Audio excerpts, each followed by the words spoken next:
अगला प्रश्न है, 20वीं शताब्दी में दुनिया में पिकासो के बाद सबसे चर्चित कलाकार है। प्रश्न है, 20वीं शताब्दी में पिकासो के बाद दुनिया के सबसे चर्चित कलाकार रहे ब्रॉक, फ्रायड, एम.एफ. हुसैन और राजा रवि वर्मा। तो इनमें से एम.एफ. हुसैन जो है पिकासो के बाद सबसे चर्चित कलाकार थे 20वीं सदी के। कौन? एम.एफ. हुसैन।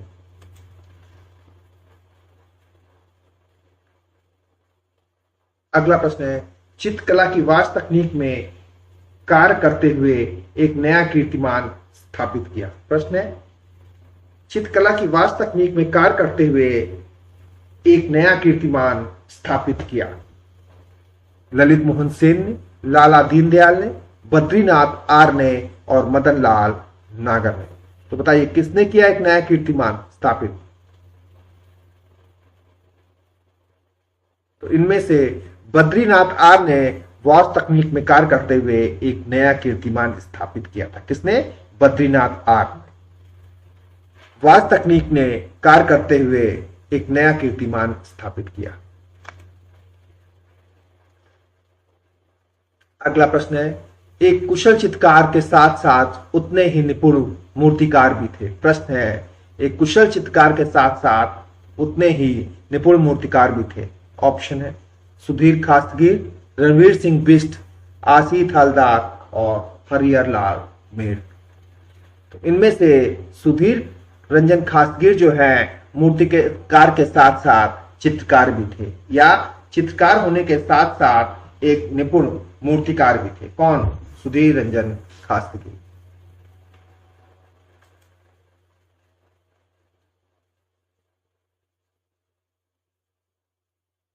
अगला प्रश्न है, 2007 की हिंदी फिल्म तारे जमीन पर में किसने दो रंगीन चित्रों को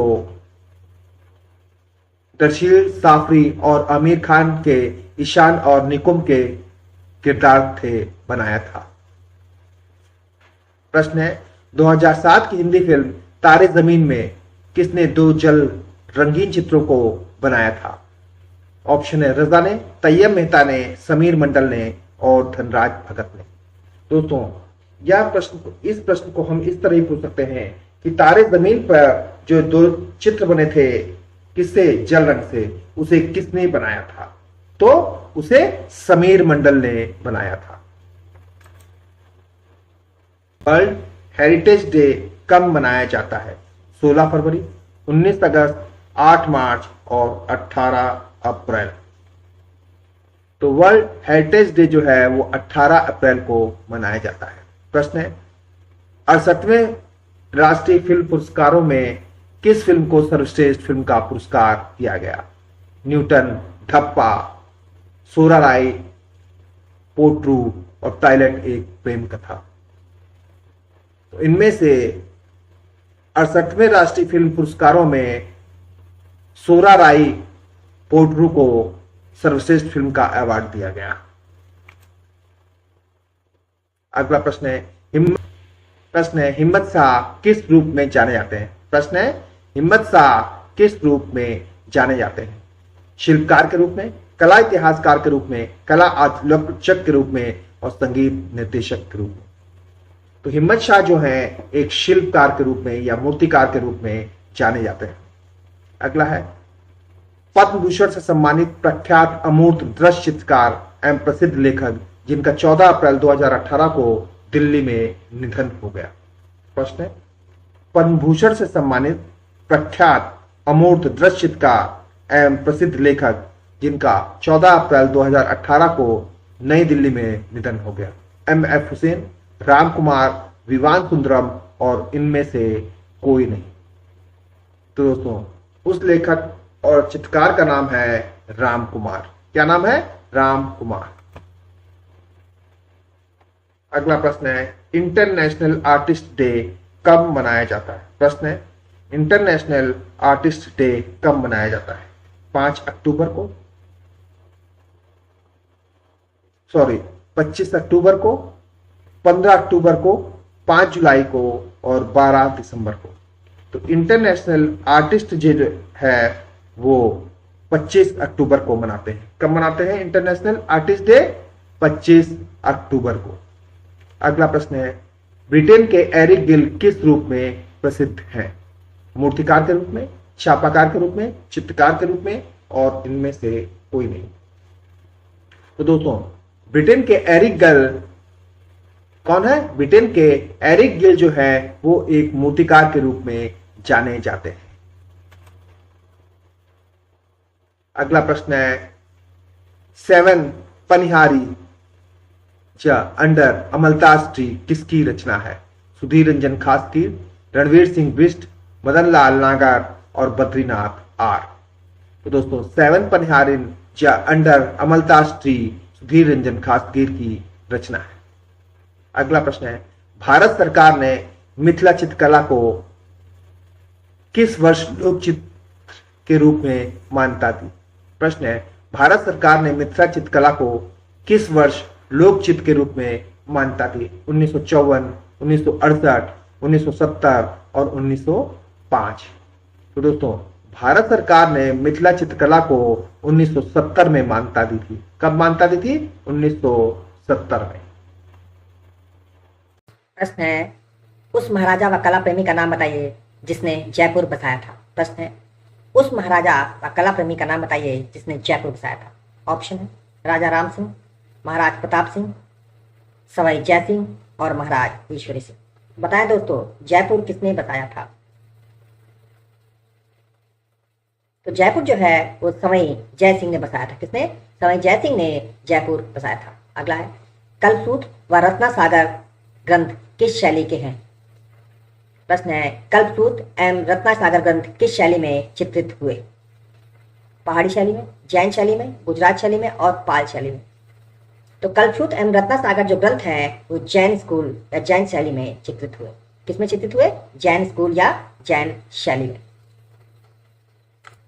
अगला है, मेवाड़ी गीत गोविंद के लेखक कौन है? प्रश्न है, मेवाड़ी गीत गोविंद के लेखक कौन है? MS रंधावा, अनंत कुमार स्वामी, कपला वात्सायन और खंडालवाला। तो मेवाड़ी गीत गोविंद के जो लेखक हैं वो है कपला वात्सायन। कौन है मेवाड़ी गीत गोविंद के लेखक? तो कपला वात्सायन। अगला है, मधुबनी पेंटिंग पुस्तक के लेखक कौन है? प्रश्न है, मधुबनी पेंटिंग पुस्तक के लेखक कौन है? पारसी ब्राउन, मुल्क राज आनंद, MS रंधावा और राय कृष्ण दास। तो बताइए दोस्तों, मधुबनी पेंटिंग पुस्तक के लेखक कौन है इनमें से? तो मुल्क राज आनंद जो है वो मधुबनी पेंटिंग पुस्तक के लेखक हैं। कौन है? मुल्क राज आनंद मधुबनी पेंटिंग पुस्तक के लेखक हैं। अगला प्रश्न, किसने कहा था कि कला मात्र अनुकृति की अनुकृति है? किसने कहा था कला मात्र अनुकृति की अनुकृति है? प्लेटो ने, अरस्तु ने, फ्राइड ने और क्रोचे ने। तो इनमें से प्लेटो ने कहा था कि कला मात्र अनुकृति की अनुकृति। किसने कहा था? प्लेटो ने। अगला प्रश्न है, KG सुब्रमण्यम ने कला शिक्षा कहाँ प्राप्त की थी? प्रश्न है, KG सुब्रमण्यम ने कला की शिक्षा कहाँ प्राप्त की थी? आर्ट कॉलेज लखनऊ, शांति निकेतन वीरभूमि, BHU बनारस और AMU अलीगढ़। तो बताइए दोस्तों, KG सुब्रमण्यम ने कला की शिक्षा कहाँ ग्रहण की थी या प्राप्त की थी?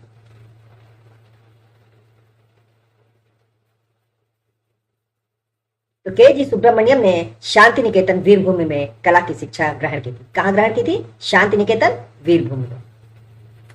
अगला प्रश्न है, द बर्थ ऑफ चेतन 1945 ईस्वी वास भारत कला भवन वाराणसी में किसका चित्र है? प्रश्न है, द बर्थ ऑफ चेतन 1945 ईस्वी में बनाया गया वाश माध्यम से और भारत कला भवन वाराणसी में जो है ये किसका चित्र है? अकबर पद्मसी का, शितिल नाथ मजुमदार का, D सूजा का और A रामचंद्रन का। तो बताइए दोस्तों, द बर्थ ऑफ चेतन किसका चित्र है?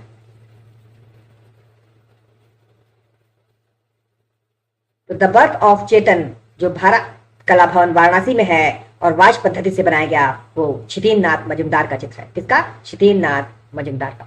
अगला है, खड़े बल स्टैंडिंग टाइपफेस कहलाते हैं या खड़े बल टाइपफेस कहलाते हैं? रोमन, नोक पलक, तिरछा टाइप, अग्रगामी लेखन। तो इनमें से खड़े बल टाइपफेस तिरछा टाइप कहलाते हैं। क्या कहलाते हैं? तिरछा टाइप। अगला प्रश्न है, किसी विज्ञापन संख्या में ऐसा व्यक्ति जो संकल्पना की दृष्टिगत करता है। प्रश्न है, किसी विज्ञापन संख्या में ऐसा व्यक्ति जो संकल्पना को दृष्टिगत करता है वह है। ऑप्शन है कला निदेशक, जन संचार व्यक्ति, सृजनात्मक निदेशक, प्रत्यक्षदर्शी। तो बताइए दोस्तों इनमें से कौन सा है।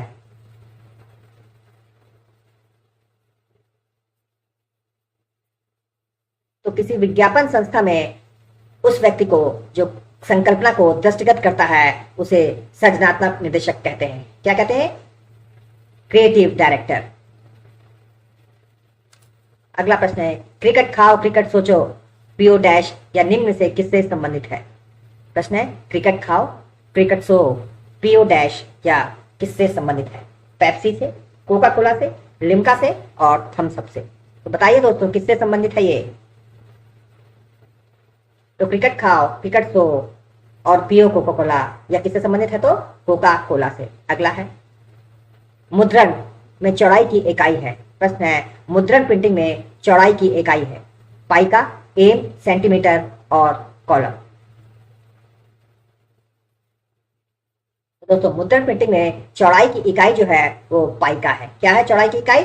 पाइका। अगला प्रश्न है, एक ऐसा सजीव कार्टून बनाने वाला जो अपनी कृति निद्रामग्न सुंदरी के लिए प्रसिद्ध है। प्रश्न है, एक ऐसा सजीव कार्टून बनाने वाला जो अपनी कृति निद्रामग्न सुंदरी के लिए, किसके लिए?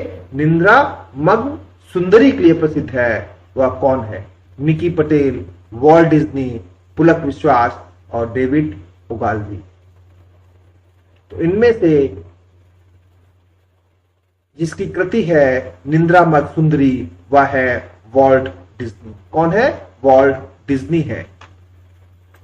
अगला प्रश्न है, किसी ऐसे विज्ञापन के अक्षर जिससे विक्रय का संदेश प्रकट होता है वह है। प्रश्न है, किसी ऐसे विज्ञापन के अक्षर जिससे विक्रय का संदेश प्रकट होता है वह है या वह क्या कहलाता है? प्रचार वाक्य, उपशीर्षक, शीर्षक और प्रतिलिपि। दोस्तों किसी ऐसे विज्ञापन के अक्षर जिसका विक्रय का संदेश है उसे क्या कहते हैं? तो प्रचार वाक्य या स्लोगन कहा जाता है। अगला प्रश्न है, किसी समाचार पत्र के एक कॉलम का पंक्तिमान है। प्रश्न है, किसी समाचार पत्र के एक कॉलम का पंक्तिमान है 5 सेंटीमीटर, 5.5 सेंटीमीटर, 4.5 सेंटीमीटर और 4 सेंटीमीटर। तो दोस्तों किसी भी न्यूज़पेपर या समाचार पत्र के एक कॉलम का पंक्तिमान है 4.5 सेंटीमीटर या 4.5 सेंटीमीटर।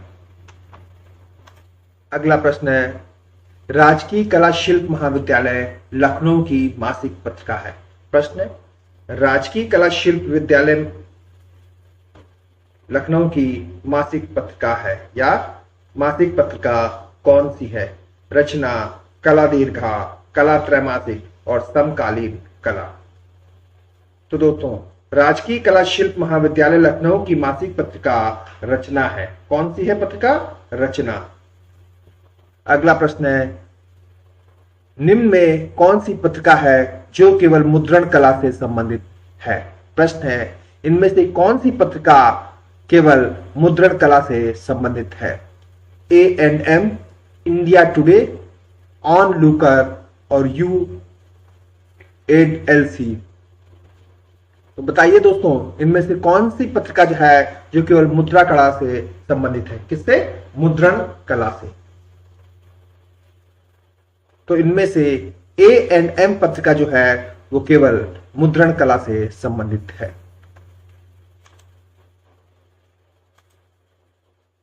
अगला प्रश्न है, रेजिन का उपयोग किसमें किया जाता है? प्रश्न है, रेजिन का उपयोग किसमें किया जाता है?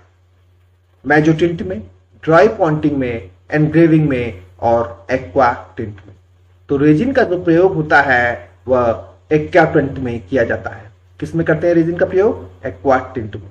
अगला है, national centre for performing arts कहां स्थित है? प्रश्न है, national centre for performing arts कहाँ स्थित है? ऑप्शन है मुंबई में, पणजी में, नई दिल्ली में और बड़ोदरा में। तो बताइए दोस्तों।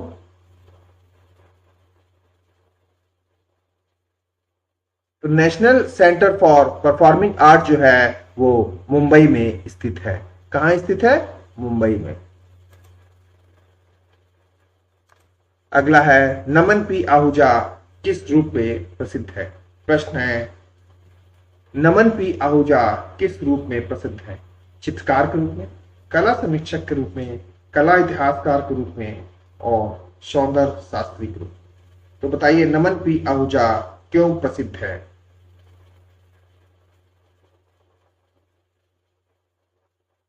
तो नमन पी आहूजा जो है वो एक कला इतिहासकार के रूप में प्रसिद्ध है। अगला प्रश्न है मार्ग त्रैमासिक क्या है? मार्ग त्रैमासिक भारतीय कला पत्रिका का प्रकाशन कहां से होता है? प्रश्न है मार्ग त्रैमासिक भारतीय कला पत्रिका का प्रकाशन कहां से होता है? लखनऊ, मुंबई, चेन्नई और दिल्ली। तो दोस्तों मार्ग जो पत्रिका है उसका प्रकाशन मुंबई से होता है। कहां से होता है मार्ग पत्रिका का प्रकाशन? मुंबई से। अगला प्रश्न है तारपीन का तेल किस कलर में उपयोग किया जाता है? प्रश्न है तारपीन का तेल किस कलर में उपयोग किया जाता है? जल रंग में, तेल रंग में, पोस्टर में और एक्रेलिक में।